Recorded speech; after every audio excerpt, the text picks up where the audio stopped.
Welcome to the Orgasmic Lifestyle Podcast by Venus O'Hara. I'm here to welcome you into the world of orgasmic living by hosting experts to discuss orgasmic topics such as nutrition, spirituality, personal development, sexuality, and much more. Here, we will offer lifestyle lessons that can help you lead a fulfilling, joyous, and orgasmic lifestyle. I'm your guide, Venus O'Hara.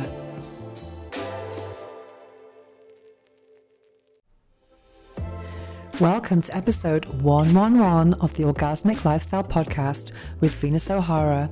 In this worm moon episode, we discuss fertility. We speak with Gabriela Rosa, an international fertility expert. I also speak about my own book, Orgasmic Manifestation, and the publishing process. And the episode ends with a guided meditation with affirmations for fertility. But first of all, let me share with you my own perspective on fertility, parenthood, and being child-free. Let's talk about having babies. I can't believe I've got to episode 111 of the Orgasmic Lifestyle Podcast, which is mainly about sexuality, but also about, it's actually about reaching a climax in all areas of life. But sexuality is my background. It's taken us this many episodes to get to the topic of fertility. It's interesting because I was brought up Catholic and sex was for procreation, I was taught, and nothing else. There's no pleasure, it's just about procreation. I remember when I was in my sex education class, before sex education class, where do babies come from was probably my most repeated question when I was a child. It never got answered though, but I kept asking. I was just so curious, wondering why do some families have one baby, others have six, obviously Irish Catholic families. So I was familiar with very big families. I used to think that when I discovered what sex was, if a couple had six children, it meant that they'd had sex 6 times. I thought it was like, you just do it and automatically you have a baby. But I found out the truth in a sex education class when I was probably around 10 or 11. There were rumors going around before then though, and the thought of a penis going inside a vagina was just such a crazy idea at that time, because I wasn't really familiar with my vagina and the fact that there was space inside my body that I hadn't discovered yet. It was illuminating, to say the least, and it just sounded a bit painful, to be honest. And then thinking about a baby coming out of there, oh my God, I was like, this is a bit crazy.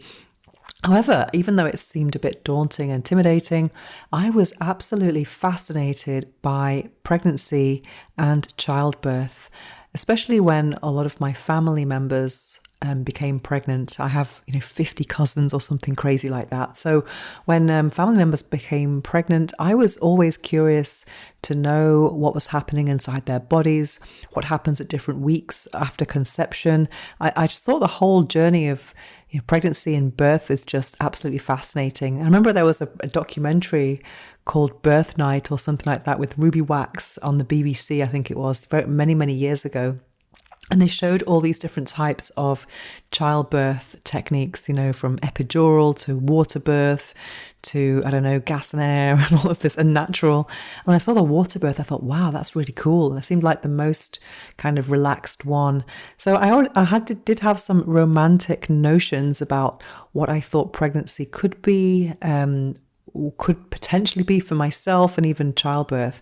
And that's not a path that I've actually chosen in life. But I think it's interesting when people, let's say, who don't get married or who don't have children, they always have this idea about what their ideal wedding would be like and what their childbirth situation would be like, or how they would educate their children.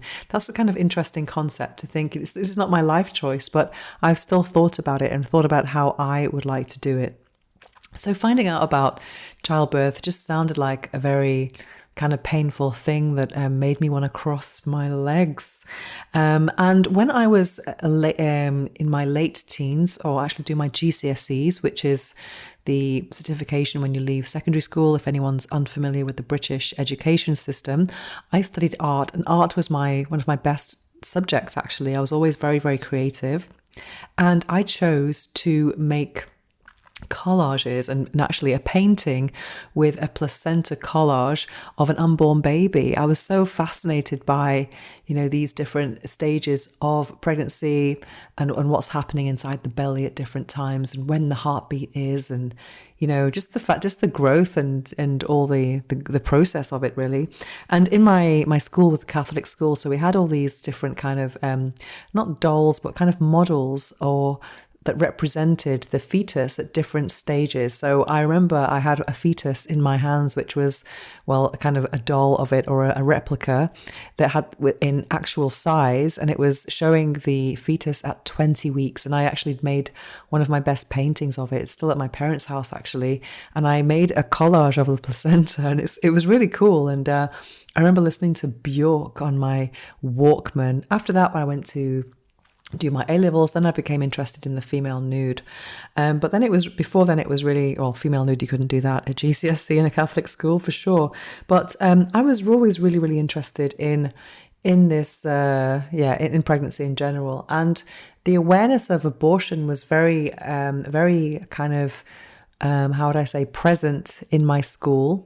Hence the reason why I was actually, drawing something that was from the Society of Protection of Unborn Children. I'm not sure if that organization still exists, but even back at that time when we were supposed to all be against abortion, I just thought, well, if someone's got pregnant or raped or something like that, and they really don't want it, and it seems like, something that's going to make, really mentally, be a massive impact on them, it's going to, mentally or negatively affect their mental health, then why would you force someone to go through that? And I was at an age where, people were getting pregnant at 15, 16 in Catholic schools because there was this denial of sexuality that has really fueled my work today. That no one wanted to tell us the truth about how to put condoms on or how to prevent an unwanted pregnancy, because pregnancy is not a bad thing. It's probably one of the most beautiful things you can do in life is procreate, and that's why we're here.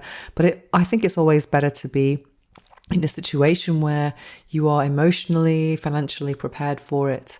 That doesn't mean that if you are prepared that it's always going to be great, or if you're not prepared that it's always going to be bad. There's just so many influencing factors in it. But I just remember thinking, well, if something happened to me, if I would want to have that choice, to have bodily autonomy. So I was really quite frustrated about the fact that we didn't really have a good sex education. And I just think abortion is a last resort. But before then, there should be, good sex education, awareness, and good contraception availability. Well, in England, it was kind of cool because in the family planning centres, it was free to go there and you didn't need to have a referral from your doctor. You could just kind of turn up really and get free condoms. So that was a really cool thing actually that I'm very proud of. I did take advantage of those services when I got to the age of 16 and I had my first boyfriend. So I was very, very careful about, not wanting my own unwanted pregnancy. That was kind of like one of my biggest fears. And I was kind of warned about that from a very early age from some women in my family. Don't do this, don't do that. It was like they were trying to get the fear into us, about sexuality. But I was just so curious. I didn't want to have fear stopping me from enjoying my sexuality. But it's just a little kind of sidetrack about abortion. I remember sharing my views on abortion in an interview a few years ago, and I said the same as I've said now, that I think it's a kind of last resort. It should exist. The right to bodily autonomy. If you don't want to have a baby, you shouldn't be forced to have one. But before that, there should be good education and choices and making informed decisions. That's what it's based on, really, not kind of thinking, oh, I didn't know it happened like that. Oh, I'm pregnant, I just think, sex education is so important. And for me, it was just one class. Imagine just one class when I was 11. Then there was a kind of follow-up the year after when I went to high school. And I remember my religion teacher saying, Imagine a husband loves his wife so much he puts his penis inside her vagina. I was like, ooh, that's horrible. But going back to later years, I was all up for it. I loved it. I still love sex, and that's what's really inspired me to become a sexpert. But going back to my views on abortion, I remember sharing my views, which is just, as I've mentioned, informed decisions, good education, and if those things fail or something happens you didn't choose to happen, then you should have that option of, having an abortion. But someone said to me that someone actually contacted me on email and who was a regular follower of mine. And she said, I was born with some kind of condition that people would abort for now. And she just felt that I was kind of invalidating her life. And I was like, no, it's not like that at all. So it's a kind of a topic that I'm not too vocal about, to be honest, because I don't really know what to say. I'm just someone who doesn't really want to offend anyone, but I will always, strive for promoting the idea of sex education, at least. So with education, people can make more informed decisions and choices about their life and about their sexuality. And even though I've not had, so when I started having sex, I was very, very, I was very responsible about contraception. I think I've never shared the story about how I lost my virginity, but I was a victim of stealthing. And stealthing means that the guy took the condom off without me knowing. And it was over so fast and I was so wet. And I said to him, I'm so wet. And he said, that's because you've got millions of sperm swimming inside you. And I was like, what? So from one day to the next, I went from, child to potential mother. And I had to go to my family doctor to get the morning after pill. And I was so afraid of getting pregnant that I went on the pill as soon as that next period arrived. And for many years then I was on the pill, but I also used condoms as backup because I was very curious about sexuality. I wanted to prevent, STIs. So I knew that the pill on its own wasn't going to be enough for that, but at least I wasn't going to get pregnant by accident, at least, there are always some risks, but I knew it was very, very, very unlikely to happen. And then in my late 20s, I stopped taking the pill and then started having a more natural cycle, which has been interesting because I used to have very irregular periods before going on the pill, and now I have clockwork regularity with my periods. It's kind of amazing, like 28 days and boom, boom, boom, and they're very light and very manageable. So over the years, I have kind of missing out on that window of fertility, and I'm absolutely fine with it. I think that I've seen interviews with Gloria Steinem when they ask her, do you regret not having children? And she says, not for a millisecond. And I'm kind of the same way, actually. I'm kind of really glad that I'm not a mother, even though I do have many romantic notions about pregnancy and what it would mean to actually make love, to create life, to be in love with someone, and to want to actually, create a family with that person. I just think that must be one of the most beautiful things you can experience. But from my friends who have experienced it, they tell me very different stories, like everything becomes very mechanical, all these disappointments when they get their periods. And there's a great series called Tell Me You Love Me that I think it's available on HBO. I think it's from the mid-2000s. It's one of the best series I've ever seen about sexuality. And it follows 3 couples who are going to a sex or relationship therapist, and they have very different sexual problems. And one of the couples is trying for a baby, and you can just see the pressure. And the pressure from friends, pressure among themselves, and how it's like, okay, now I'm ovulating. It's just like sex becomes something that's not making love. But I think if I was trying to get pregnant, I would just want to be very relaxed about it and just be like, let's not use anything and see what happens and leave it to the universe. And I think it's really powerful to not be in a position or a situation where you really want it or you really don't. It's kind of nice to be okay if it happens and okay if it doesn't, because that also affects your relationships when you start getting to, let's say, late 20s and your 30s especially. There's all this information around saying that, once you get to 35, then your fertility levels are going to really decline quite sharply. And that can put a lot of pressure on people to, that influences your dating life very profoundly. And sometimes you might not be ready at that age. Your emotional development doesn't always follow a linear pattern. It can go up and down depending on what decisions you are making. I saw this amazing, another amazing documentary about pregnancy. I can't remember what it was called, actually. It was something like, I don't know, about different ages of pregnancy. And they were following different women at different ages and just to see what is the best age to have a baby. And they followed a 14, 15-year-old teen mother, then a kind of late teen mother, because the difference of, emotional maturity between, let's say, a 19-year-old and a 14-year-old is very different. Then someone in their late 20s, 30s, and then someone in her 40s who'd done IVF. And it was so interesting to compare and contrast what pregnancy and motherhood meant for all of these women. I mean, the youngest one was very much kind of adapting to the situation very easily because she didn't know anything. She didn't compare it to anything.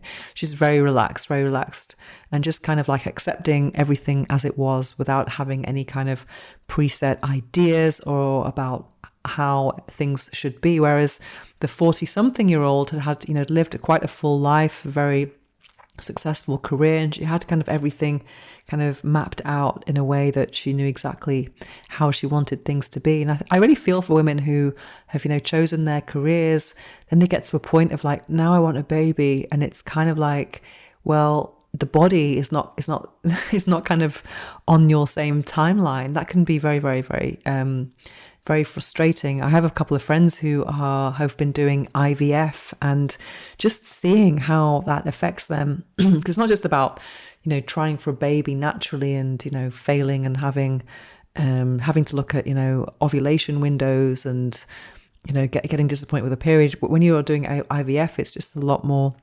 There's a lot more at stake. It's very expensive.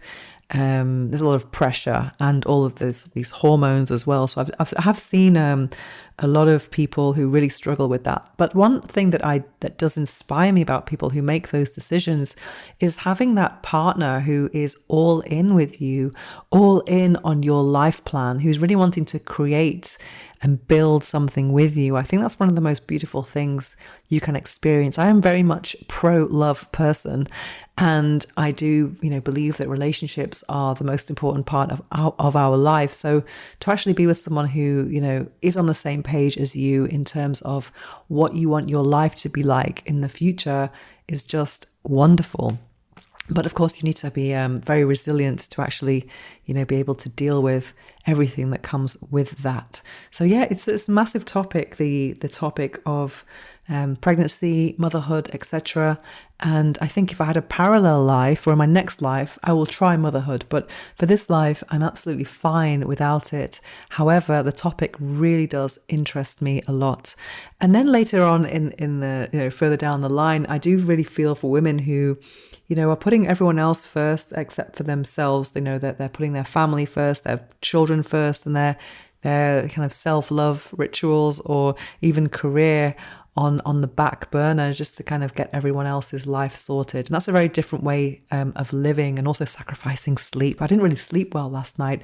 I was just actually speaking to a friend earlier who had a baby just 3 weeks ago, and he was talking about how he's not sleeping, and I'm just thinking, I didn't sleep last night, but I know that I can go to bed tonight and I can sleep in tomorrow and it'll all be fine. But tonight, not sleep for weeks and months on end, that doesn't appeal to me at all. But everything is as it should be. And that said, I am so excited to share this interview all about fertility with Gabriela Rosa, who is a fertility expert.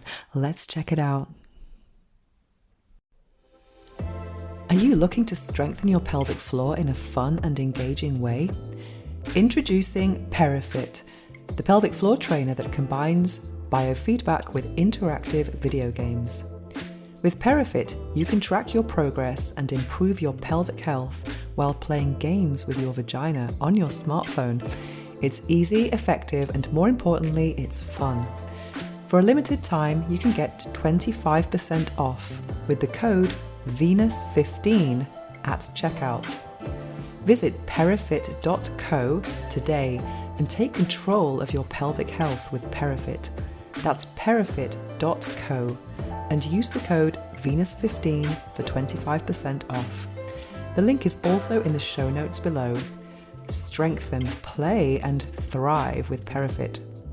Disclaimer: consult your healthcare provider before starting any new fitness program.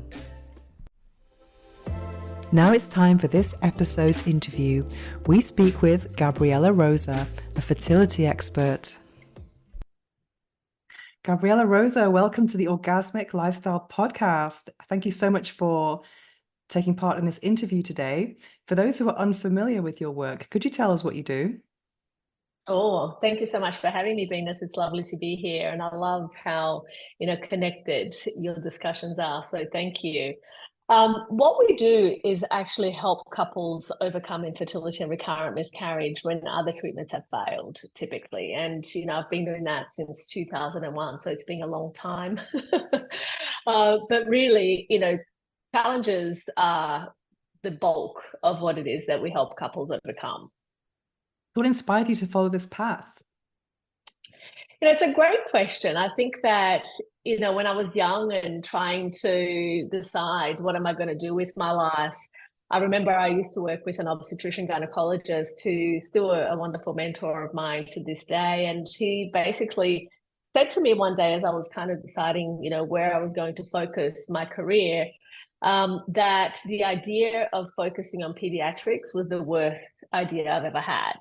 And I was like, oh, tell me what you really think, and so I kind of decided to rethink that, because he did make a good point, which is, if you're focusing on pediatrics, your patient's not your patient, it's the parent of your patient, and your patient can't speak. And so I was like, well, actually, that's very true. And I think that those are additional challenges that already make something that is, helping somebody's recovery and optimizing their health a challenge. When those factors are in place, it makes it even more difficult. So I decided to rethink that strategy, and eventually I was diagnosed with polycystic ovarian syndrome, which is one of the biggest causes of infertility in females of a reproductive age. And with that diagnosis, I thought, it's going to be, and it's 15% of the world population suffers from it, from the female world population. So I thought, you know what? I think that it would be great for me to be able to learn how to address this for myself and my health in the long term, but also it will be something that I'm sure I can help other people, achieve. And so that's what ended up happening. And, needless to say, that journey, it was challenging to begin with, because the only kind of guidance that I received at the age of 18 when I was diagnosed was like, well, by this doctor on the telephone, you're probably never going to have children. That's really what it means. Because I was like, when he said to me, you have polycystic ovarian disease, I was like, what does that mean? Am I going to die? And I realized that I wasn't going to die, not at least fast, but because of it. But that, I did need to adjust some things and to learn more to be able to help myself. And it became, something that I then followed that career path for the last 2 decades. Wow, it's really fascinating, because I've been a sexual wellness content creator for 15 years this summer, and I have never ever had a conversation with anyone about fertility, which is so interesting, because if you think about it, just a generation before, or even before then, sex was just about procreation, whereas the sexuality I'm talking about is pleasure and intimacy. So it's so interesting, I think, that, we spend so much of our lives, using contraception, birth control. Yes. And then you get to a point where actually I want to have a baby now, and then people are having a difficult time. So when I first saw your profile, the first thing that came to mind was IVF, and then I saw it's actually natural fertility. This is so interesting. So can you tell us about what does that mean actually?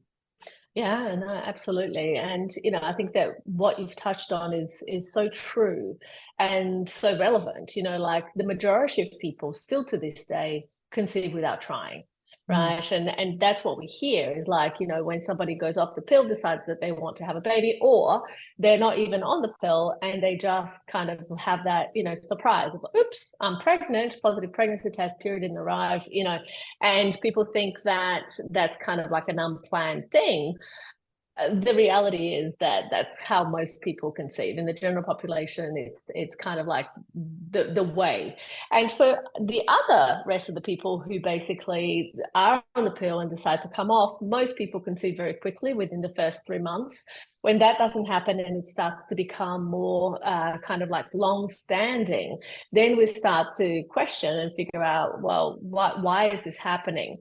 And then, of course, you know, once it hits that 12-month mark, then it becomes infertility. But the thing about what we do that's different is really helping people to understand what are the obstacles that are getting in the way.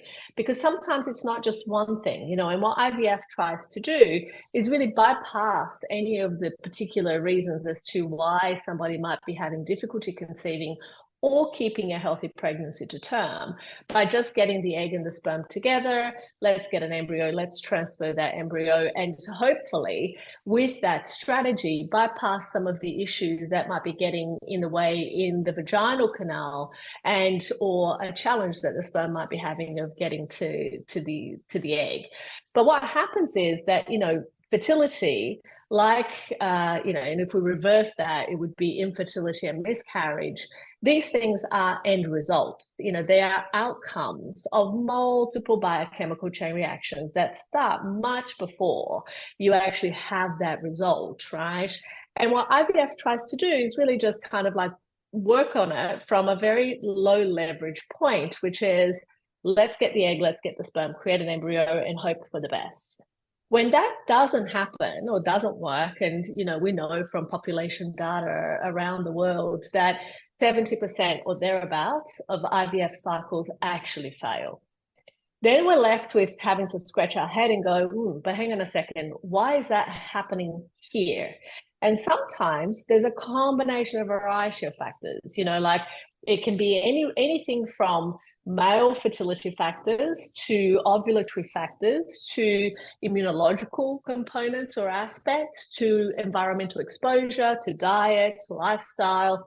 You know, there's lots of different reasons as to why somebody might be struggling or might be having difficulty to conceive and or to keep a healthy pregnancy to term. So really the idea behind what it is that we do is that we want to diagnose the problem accurately and properly. Because what happens is that, again, if we talk about healthcare systems, you know, and I'm doing a doctorate at Harvard on public health, which, you know, kind of talks to us about the fact that, okay, how do we do the most for the largest number of people in the population by implementing or using the least amount of resources? When it comes to fertility, we can't think like that, or infertility, we can't think like that, because the people who do not conceive just without trying, they typically have very specific reasons as to why that's happening. So the general population advice of you go to a GP and the GP just makes sure that, you know, you are ovulating, that there is sperm, and that your fallopian tubes aren't blocked. Really, that's kind of like 3 tests, right? It's going not to be enough for people who are experiencing infertility, particularly long-standing infertility.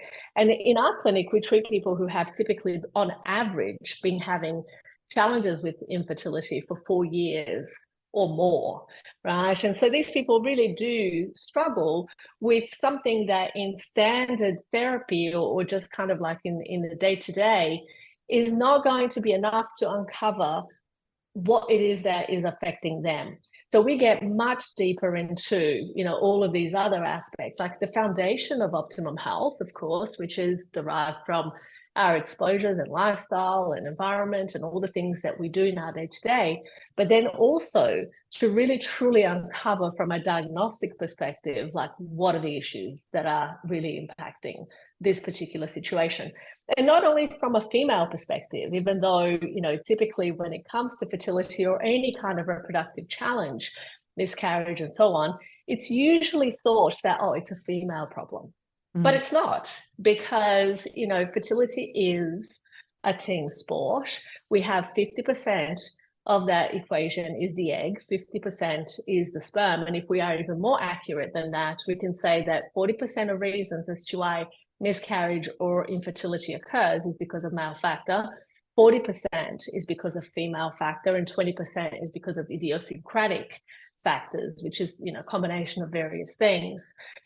So that's really what we do, and that's how we are different. It's not that it's a us versus them, in terms of some of our patients still do benefit from going down the IVF path, because let's say, for example, in situations where they may have other issues, but also have blocked fallopian tubes, they're not going to conceive naturally in those situations. But those people typically have had 5 failed IVF cycles, and then figuring out, okay, why is that the case and what do we need to do about it so that we can transform that particular outcome is really our genius. So imagine someone doesn't have any kind of big issues that you found with your diagnostic methods. What would be, say, some tips that you would share with a couple, let's say for the female and for the male? Would there any kind of tips to kind of enhance? And how important is doing it around ovulation? Yeah, no, look, that's a great question. And I think that to answer that question, I'm going to take one little step back. Really first to kind of explain, why is it that people have challenges conceiving to begin with, and what happens when there isn't a proper diagnosis, right?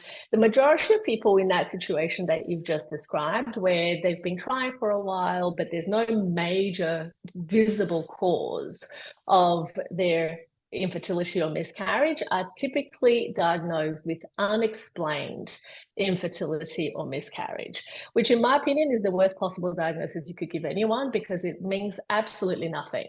Unexplained does not mean unexplainable. But the problem is that if you don't know, for example, the reason why you have a leak in your home, right, how are you going to go about fixing it? Right. So that's kind of the analogy that I like to use. It's like figuring out, okay, first of all, we may not know why immediately on face value, but then this is why diagnosis is so important. Like really following the trail of what are some of these issues that are getting in the way is going to be so critical, because we really need to understand and therefore better explain why that is happening or not happening for a particular person. So that's step one. Then step two becomes exactly what you've just asked, which is, okay, well, we may or may not know exactly immediately, but what else can we do, right? What else? What are some of the pathways forward in this particular situation? And in that, I like to recommend to couples, act pregnant now to get pregnant later. And what do I mean by that? It's like act as if, like law of attraction. that too, right? But it's actually, what do I mean by that? Well, the reality is that any person right now who may want to conceive in the future already has 50% of that little baby that they would like to create within them, right? So they already have, women, all the eggs we will ever have in our lifetime. Men are producing sperm all the time, but they already have the sperm that are going to essentially affect the pregnancy. And that's being formed and reformed every 4 months. But the reality of it is that if that is true, which it is, biologically speaking, and we want to bring those cells together to create an embryo, guess what? Are those cells going to be healthier or less healthy if we optimize the way in which we live our lives in general? Of course, they're going to be healthier, right? So what I typically say is that because you already have 50% of that little baby that you want to create inside of you, your job from here is to do all of the things that you absolutely would do if you were like pregnant right now. What are all of the things? And I often ask men to indulge me and imagine the ability and the possibility of being pregnant. But, and I know that for sometimes it's hard for them, but it's kind of like, just try to imagine if you were the one gestating that baby and it was your responsibility to bring it to term. What would it look like? What are all of the things that you absolutely would start doing or stop doing if you were pregnant right now? And for most people, they would answer that question beautifully. They would say, well, I would eat well, I would exercise, I would quit smoking, I would not drink alcohol, I would avoid coffee, I would, whatever it is, I would avoid toxins in my environment, I would drink filtered water, I would eat organic food, whatever it is, right? And I call those the foundations to optimum health and the foundations to optimum fertility. What's absolutely brilliant and beautiful about the body, and I'm sure that you agree with me, is that often when we just remove those obstacles to optimum fertility, it is absolutely magical what the body can actually do, right? How it can make itself healthy again and regenerate in ways that we didn't even imagine possible. And that's what we see for our patients at the Rose Institute. When we actually help them to really uncover what is their fastest potential for optimum fertility and optimum health, that's when transformation begins. Interesting. I actually saw this really interesting documentary in the UK years ago, and it was about what's the best age of motherhood. And I can't remember the exact title, but it was about they were following, let's say, a teenage pregnancy, like quite a young girl, a late teenager, 20-year-old, 30-year-old, and then a 40-year-old. And it was comparing all these different experiences. And it was so interesting because the younger kind of ones, they were just adapting to motherhood just because they had nothing to compare it to. Whereas the oldest one was she'd done IVF, she'd had her career, and she kind of maybe left it quite late. I think that's a big topic as well for women now, because I think a lot of people, they're delaying motherhood because, personal life situations, you can't schedule this your emotional life, is very hard. And sometimes it's nice to date people without thinking, is this the father? It's just kind of nice to be in the Yes. moment. And then sometimes people just realize a bit too late and you want to get established with your career. What do you think about that? How much is age? How important is age? Let's say if you're following, let's say, a healthy lifestyle, what is the cutoff time and when would you have to kind of resort to not so natural methods? Yeah, that's a great question. And, what you're saying is very, very true, which is that whole idea of, the fact that if we look back, our grandmothers were grandmothers at age 40. Wow. Right. And in fact, probably some even younger. And so, the truth is that this populational shift in terms of fertility is definitely occurring. And we are leaving it to have babies later. But it's also because life expectancy has increased so drastically. Think about it in the time that our grandparents were, kind of alive, or even our great grandparents. By age 60, most of them were actually very, very, very old and fragile and dying, really, unfortunately. Right. But these days, you look at a 60-year-old and you can still put them on the cover of a magazine, so to speak. Right. And so it's kind of like, and of course, many things have changed. And, the age positivity has certainly been something that has been a transformation in our society. But unfortunately, fertility has not followed suit in terms of that, because what has happened is that as much as our life expectancy has increased, our fertility window is still very much what it was all those generations back, right? And so then we have to question, it's like, okay, well, what makes sense for me in my life? And some women also don't find some partners, until much later in life. And, there's all of these difficulties and challenges that can sometimes arise. So I would say that, and also this is another factor, is that depending on a person's history, life history, family history, medical history, the answer to that question may be different, right? Let me give you an example. There's lots of data that suggests that if a woman smokes, she is more likely to enter menopause 5 years before their non-smoking counterpart. So that means that if women are starting to feel the effects of perimenopause 5 to 10 years before menopause occurs, which typically speaking would be around 45 to 50, and the effect of perimenopause would be happening between 35 and 40. If a woman smokes, that might be 30 to 35. Wow. You see, so then we start to question, okay, like smoking, what are some of these other risk factors that might even further, affect the way in which the egg and the sperm mature and are able to create and form embryos? So, not to be the bearer of terrible news, the truth is that our lifestyle is not fertility friendly, right? And that's just typically how it is.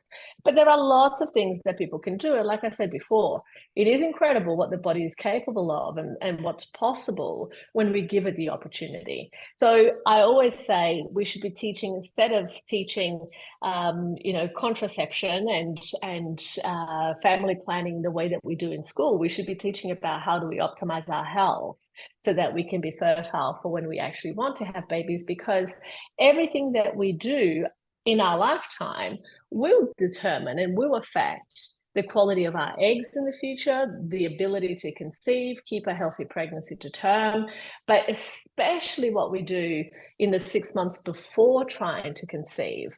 It also has a huge impact. So for some women, it may make sense, depending on their career plans, their life plans, whether they have met partners or not. It may make sense that they might choose to freeze their eggs before, they kind of get too old, so to speak, quote unquote. And I don't believe in too old anyway, because I think that there are lots of things that we can do to really optimize chances. But the reality is that, our fertility window will start to get smaller and smaller as time progresses. It's not a falling off a cliff from one day to another. You turn 35 and all of a sudden, you're infertile, as many societal beliefs, kind of want to lead us to accept. But it certainly does, have that decline over the time of a lifetime of a female. So when we think about, yeah, exactly, you said the female, but what about the male, the aging male? Great question. And, we often think about the female and often only talk about the female, but male sperm and sperm parameters are also impacted.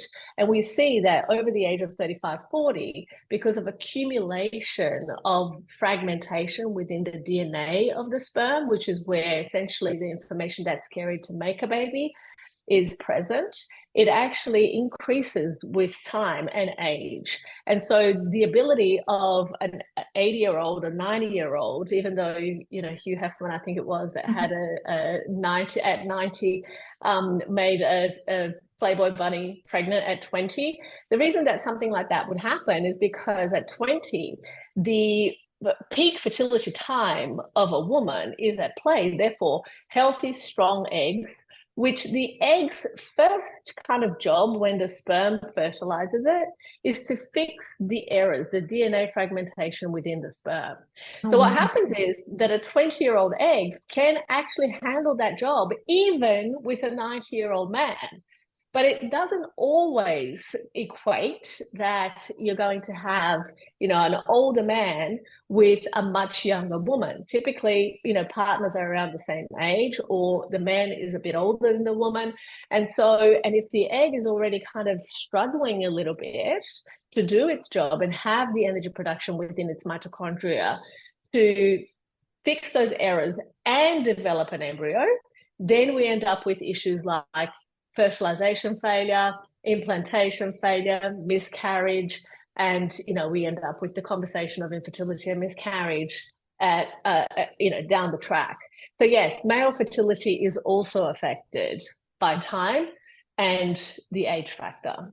So when I think about a couple, let's say, making love to create life, I think that must have been the most incredible experience emotionally, and to actually, have a different intention. It's not just about, the intimacy and the pleasure, but that was obviously part of it as well, especially the emotional intimacy.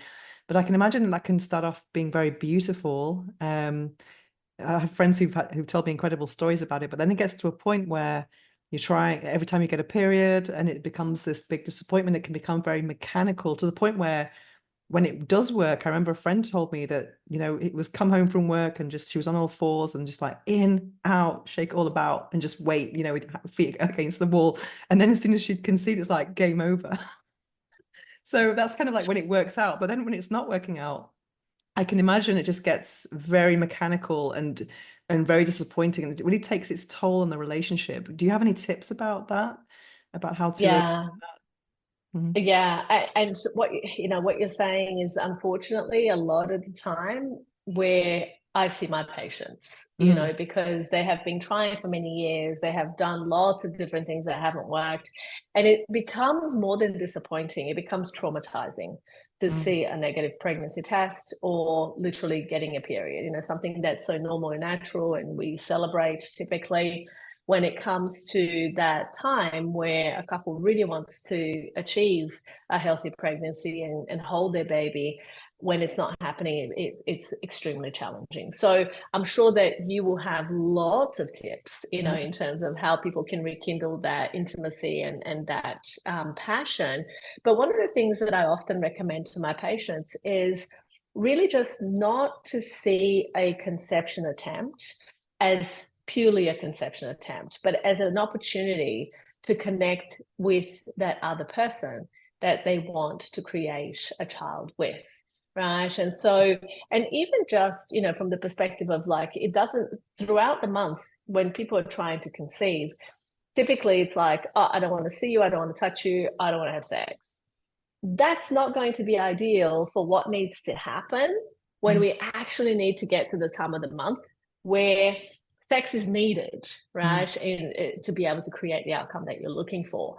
So creating an opportunity and a way throughout each week and each day even to just be kind to each other and be supportive of each other and just be loving, right? Even if it doesn't necessarily mean intercourse, I think is something that, really does support that transition from, okay, now we're going to actually have sex to have a baby, right? And trying to figure out, okay, how, because this is another thing that often happens and it just comes to mind is that sometimes people's frustrations become misplaced on that journey to parenthood, right? Like women become really frustrated about the fact that here they are telling their partner what they need to do in order for them to get pregnant, and he's not listening, or he's not participating, or he's not, really understanding his role in the whole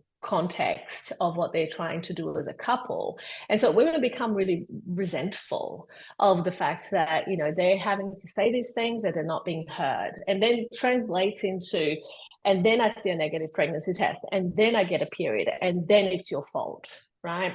So that kind of blame game is really the one thing. Like if there was one thing to avoid Mhm. in a couple, in a couple's relationship when it comes to trying to get pregnant, and certainly to have that intimacy and connection, is really to really try to avoid seeing it in that light and really kind of looking at the situation as, okay, how can we work together, right, in order to be able to create this result that we both want to create. And one of the things that I say to my patients is this. I say to the woman, listen, it is not your job to tell your partner what to do. Mhm. It is your job to help them educate, to be educated about what it is that they can do to contribute to what it is that both of you say that you want to create. And so if the worst case scenario happens that they need to be told, quote unquote, what to do, let that be my job. Mhm. Okay. Because then it takes that angst Mhm. from the relationship. It's like all of a sudden, he can hate me. It's okay if he hates me. It's not going to change the ability of that couple having a child, right? But if they hate each other, that's really going to be very detracting from what it is that we're trying to achieve. Right. And of course, if there are serious relationship problems, it's important to address those, because trying to sweep them under the carpet is not going to be the best way. And a baby is not going to fix your relationship. I can guarantee you that. I've had 20 plus years of experience in treating couples and seeing that entire process play out from beginning to baby and beyond, to be adamant about the fact that do not think that your partner is going to be different or better or whatever because you're having a baby. In fact, if anything, the baby often becomes, unfortunately, a source of additional Mm. to-dos in a daily life, right? Which, if again, we're not playing this game as best as we can by having the connection, the mutual respect, the intimacy, it is going to play out in a way that's less than ideal, right, for family life down the track. And that's where a lot of couples then, kind of lose themselves Mm. in that context. But it is possible to address. It's certainly possible to prevent. But you do need to be aware of these factors, because otherwise it's just very easy to go by the default of what typically happens, in the situation. And many people are not best served by Mm. default. I read an I think article being years ago. deliberate is important. I read an article years ago in The Guardian that said that having a baby was like throwing a grenade at a relationship. And it said if you think that's No, extreme, you've not had a baby. But I think, adding to the mix what you've just described, if you add, sleep deprivation. I mean, I had not a great night's sleep last night, and I'm a bit grumpy today. I feel like I've not done it as much as I wanted to do, but I can't imagine what it must be like to have like 3 months or 6 months of sleep deprivation. That must be or really, 5 years, wow. like some Yeah. because that's a reality, like. And so what Mm. happens is you do, I'm glad that you said the analogy of the grenade, not me. But the reality of it is that, it is an additional thing that you not thing, but like an additional piece that requires management, when it comes to like a brand new transition from being a couple to then being a family, right? From two to three, it is the greatest transition you will ever have. And then from three to four, you think that, there is economies of scale and you think that it's going to be the same, but it's yet again another massive transition that you're going to have. So having a strong relationship through all of that, and having, I guess, the best way that I can describe this is having commonality. I Mm. think John Gottman, who's a wonderful researcher, has put out some amazing work, research work on the field of relationships, talks about the fact that, these love maps and these connections that couples can build and create together is the most foundational piece of having a healthy and good relationship once the baby arrives, right? And his book "And Baby Makes Three" I highly recommend. It's a really great book for people who are going through that transition as well. So would you recommend, let's say, getting rid of like ovulation tracking and all that type of thing, just to kind of make things a bit more spontaneous? You see, it's a catch-22. Because for some people, getting rid of ovulation tracking is going to essentially decrease their chances of conception, Mm. right? For some people, it's not effective anyway, and it just adds to Mm. the challenge of what's going on for a couple. So this is where I always say that unless you understand what it is that you're dealing with, it's very impossible to fix it effectively. So, for some people, the ovulation tracking is good. Like, for example, let me give you an example. If somebody has a regular cycle and they're not really sure exactly what day they're ovulating, we know that sperm lasts in the vaginal canal and the uterine canal, uterine cavity. It lasts between 3 to 5 days.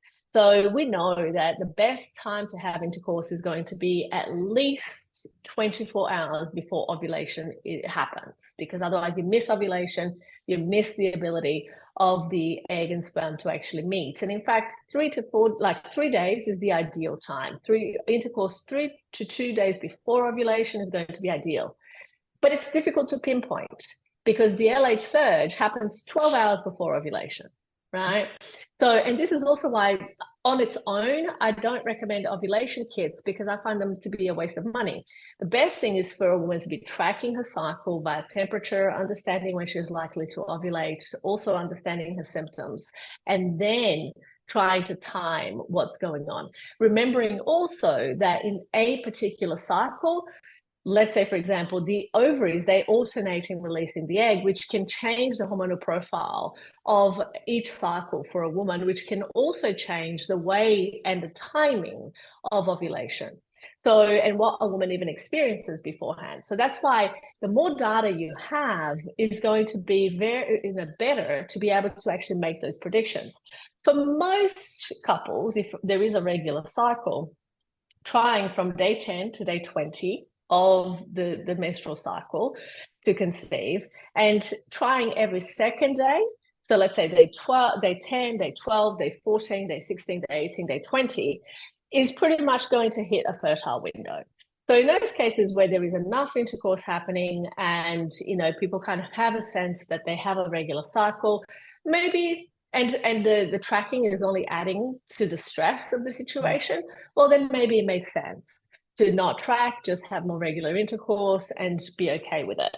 For others, they might not know. They might have complete, you know, kind of lack of clarity around when they're ovulating, or they might, like me, have completely irregular cycles. Right. So when I was trying to conceive, and I actually was one of my own patients in the clinic, and I conceived two healthy baby boys, naturally, without, you know, the need for IVF or any drugs or anything like that. Part of my strategy was really understanding really deeply when I was ovulating.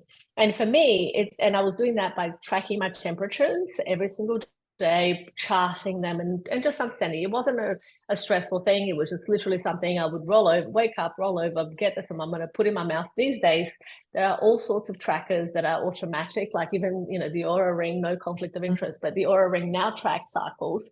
So, you know, back when I was trying to have a baby, my kids are now 12 and 9. So this technology wasn't available, but if it was, I would have certainly, you know, utilized it to my advantage. But what I did have was just a thermometer, and so I just basically would just roll over, put it in my mouth, wait until it beeped, write it on the chart, and that gave me, and I did that for years, and I actually used it for contraception. So the times that I conceived, I was deliberately trying to conceive. It wasn't because I was like, oops, surprise, but I also knew, because I was tracking that data for, you know, years really, I knew that my ovulation wasn't happening on day 14, which was the kind of, you know, textbook ovulation day. It was happening on day 30 or day 33 of each cycle, right? And so I knew that having intercourse, you know, every second day for 10 days between day 10 to 20 was not going to be the strategy that was going to get me pregnant. Ah, interesting. So you're your own patient.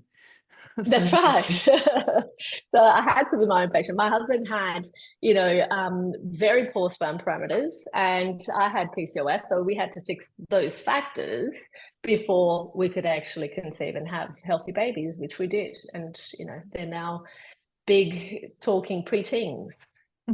a couple of quick questions for you that I ask everyone in this podcast that's kind of unrelated to the topic. What is the book that changed your life?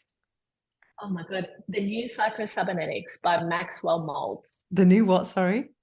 The New Psychocybernetics Oh, okay, it by sounds very Maxwell unrelated to Maltz. infertility. Completely unrelated, but changed my life, and it's still to this day. It's amazing. And what's it about? It's about how your perception molds your reality, Oh, right? wow. But in a really kind of fascinating way, because this guy was a plastic surgeon, and he would do surgery on some people, and they would absolutely see themselves completely different when they looked in the mirror, and then other people had absolutely no change, and that was because of that self-perception. And he realized that changing that self-perception actually Wow. changed so many things in their life. It was really the first time that I came across that concept. I was like, wow, this is incredible. That's interesting you said that, because that's actually my biggest struggle right now is self-perception, self-concept. So I'm definitely going to look at that book. It's a fabulous book. I highly Yeah. recommend it. I reread it from time to time. Oh, amazing. And what is the quote that you live by, a quote or phrase or affirmation? Well, that would be W.H. Murray and the Scottish Himalayan expedition. Until one is committed, there is, you know, like basically, it's a long quote, but essentially what it is that unless you are committed to a path, you are always going to have indecisiveness and the chance to draw back, and that does not yield the result that one wants in life. So thank you for reminding me of that quote and reminding me that, that's something to live by forever. Fantastic. So where can people find you? They can find me by Googling Gabriela Rosa, Gabriela Rosa, or going to my website, fertilitybreakthrough.com. So Gabriela Rosa, fertilitybreakthrough.com. Do you work with people globally, or is it always in person, or We how do you do. work? No, we have been working with people globally since 2003, and our clinic now is 100% online, and we treat patients in every continent other than Antarctica. So, if people are having difficulty conceiving and want to know more, they can also go and find my book, Fertility Breakthrough, Overcoming Infertility and Recurrent Miscarriage, free on Spotify. Amazing. Amazing. I'll be reading your book as well. Fantastic. So, Gabriela Rosa, thank you so much for joining us on the Orgasmic Lifestyle Podcast. It's been a real pleasure. Thank you for having me. It's been wonderful. The book I'm reading now is a very big book, a very intense book, and I do not feel I can do it justice at this moment, but I will bring it on in a couple of weeks.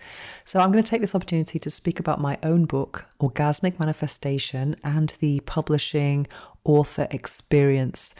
I published my book in Spanish originally almost 6 months ago, and I actually translated it with AI. It was so cool. I mean, I uploaded a 200-page document to a website called DeepL. If you are interested in translation, it's one of the best AI tools out there, and it took 15 minutes to translate it into British English. It was unbelievable.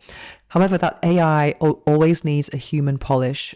So I had to go through the whole book and really polish it paragraph by paragraph, and then add bits to it as well. So it's actually been AI, started the process, but it's not a complete process at all. So I had to do a lot of it manually. So going through the whole thing, even adding new components, even elaborating some elements that were in the original version. So I think the English version is much more complete. And I've also added a couple more techniques that I've learned on the way.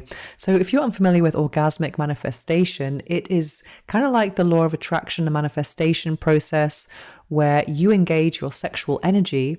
So let's say if you are masturbating, you would dedicate that orgasm to your dream. Maybe it's having a baby, maybe it's buying a new house, maybe it's finding a new job, or just abundance, overall health, anything you want.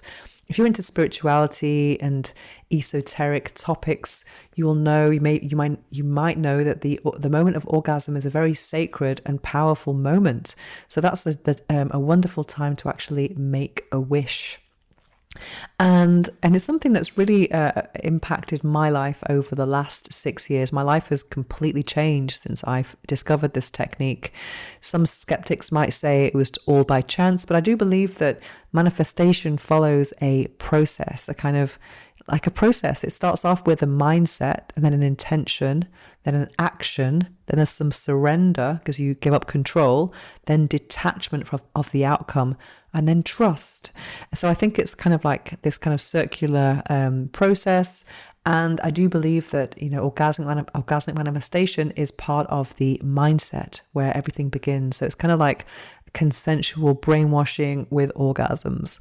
So that is the basis of my book, and I'm really excited to bring it out. So right now I've translated it, I've read it out loud, I've printed it out, and I'm about to actually send it to a proofreader, professional proofreader, because it always needs an extra pair of eyes. But what's really interesting now is that these days we are all on screens all day long, and it's incredible how much you don't pick up when you are just reading things on screens. When I printed it out and I got my red pen and I actually read it out loud, I came across so many mistakes. It was unbelievable. And so now I've had to, integrate all of those corrections. And so now it's, we're kind of like a couple of stages away from the final version. But it's the end point seems to be getting a bit, it's not as close as it seems to be kind of moving further and further away as time goes by. The thing is, it's not about being in a rush either. I want things to be really good, and I don't want to have it printed and then be like, oh my God, and then just see a mistake. Yeah, so it's nearly there. And I've got someone doing the cover in parallel to this proofread. So hopefully within a month it's going to be published. It's going to be available globally. I can't wait. It's my first time I'm actually going to self-publish. All my other publications have been with really big publishers such as Penguin, Planeta here in Spain. This is my first book in English as well. So this is going to be a really exciting moment for me, and especially having it available in the US because my audience is US based. So that's going to be exciting. And yeah, can't wait to have it out. But what's interesting about this topic is I'm afraid to speak about this topic. I actually interviewed a woman who's we're going to interview. I'm going to publish our episode very soon. I interviewed Alara Sage, who is a wealth oracle, and she did a kind of a reading on me, and she's told me that I was afraid, and I was like, okay, well, I'll reveal more when that comes out. But I really did kind of acknowledge for the first time with words that I am afraid of speaking about the topics that I'm most passionate about. I mean, for example, sexuality, something I'm very, very passionate about. I've been, dedicated to this sector for 16 years now. That's a long time. And I'm always afraid of people judging me negatively or making assumptions about what does it mean to work in the field of sexuality, what kind of assumptions that means about, what people are thinking about my relationships, about my sexuality. So I'm kind of afraid of people judging me, but I think maybe I'm judging them before they judge me. So there's a bit of fear in there. And once I kind of realize that someone is okay with what I do, then I can feel like, I can relax and be myself and feel like I'm not being judged. Another topic I'm very passionate about that I feel a bit afraid of to talk about is veganism. Veganism has been one of the best things I've ever done in my life. It's one of the things I'm most passionate about because I used to be a very fussy eater, had real problems with food. I would only eat potatoes and beans, whereas when I discovered veganism or vegetarianism, I discovered the world of vegetables, and it just opened up this whole, this abundance of vegetables in my life, and I don't think of it as a kind of restricted diet at all. I think it's the opposite. I enjoy food so much now, but if I speak about veganism, I'm afraid that people are going to think that I'm judging them about their non-vegan choices, whereas my philosophy is all about check out my beautiful dinner, because I like to buy organic, local, and in season and things like that, and make beautiful, beautiful dishes. And the last thing I'm scared about is this topic of orgasmic manifestation, because in it's kind of like bringing two taboo topics together. We've got sexuality, which, for obvious reasons makes a lot of people very uncomfortable, but also the esoteric side is kind of a bit witchy, very unscientific. So people, you got to know your audience. They might think she's lost her mind, manifestation and orgasms. What is this?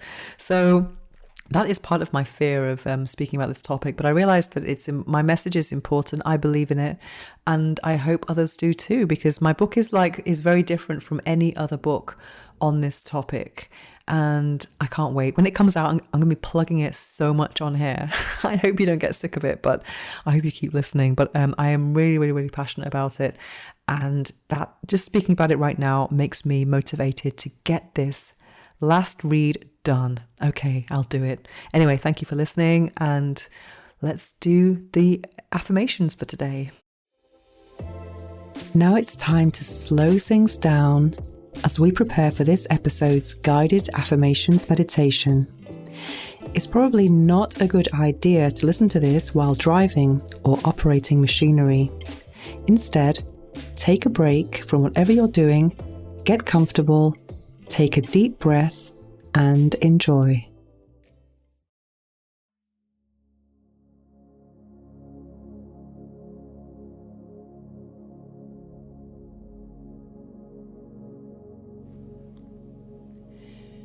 My body is ready to create life.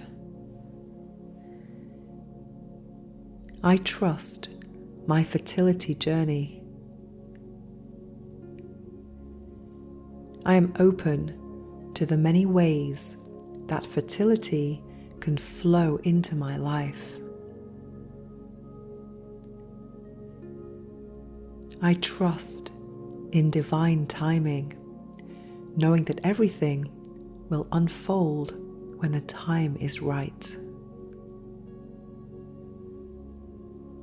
I am open to receiving new life. I am deserving of a healthy pregnancy.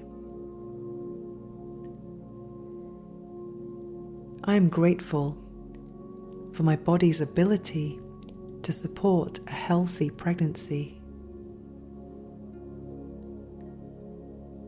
My body is ready to create life. I trust my fertility journey. I release all fears and trust the process of conception and fertility. My partner and I are aligned and ready to welcome a new life into our family. My body is in perfect harmony for conception. Every day, I am getting closer to motherhood. I am grateful for my body's ability to support a healthy pregnancy. My body is ready to create life. I trust my fertility journey. I am deserving of the joy and blessing of becoming a parent. I radiate love and positivity, creating a nurturing space for conception. I embrace my fertility with love and gratitude.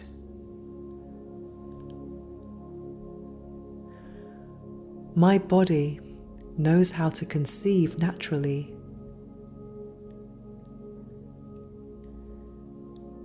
I am grateful for my body's ability to support a healthy pregnancy. My body is ready to create life. I trust my fertility journey.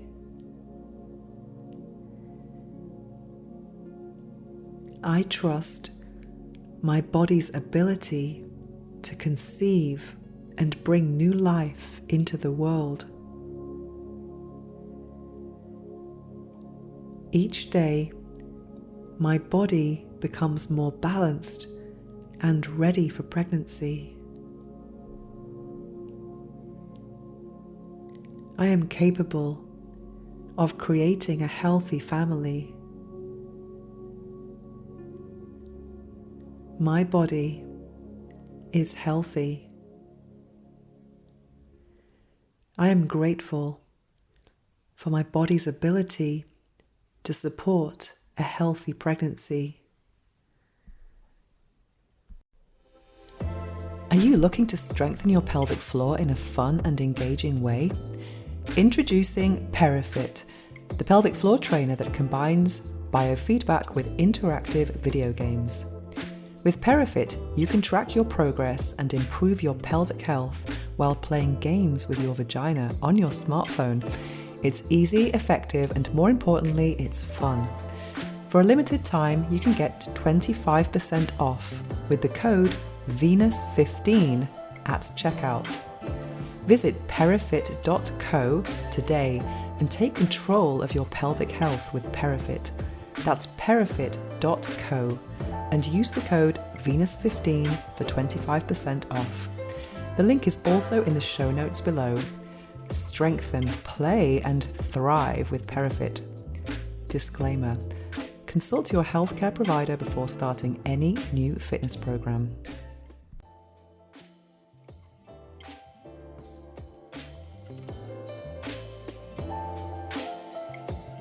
To find out more about me and my orgasmic lifestyle, visit venusohara.org or follow me on Instagram at instagram.com/venusohara.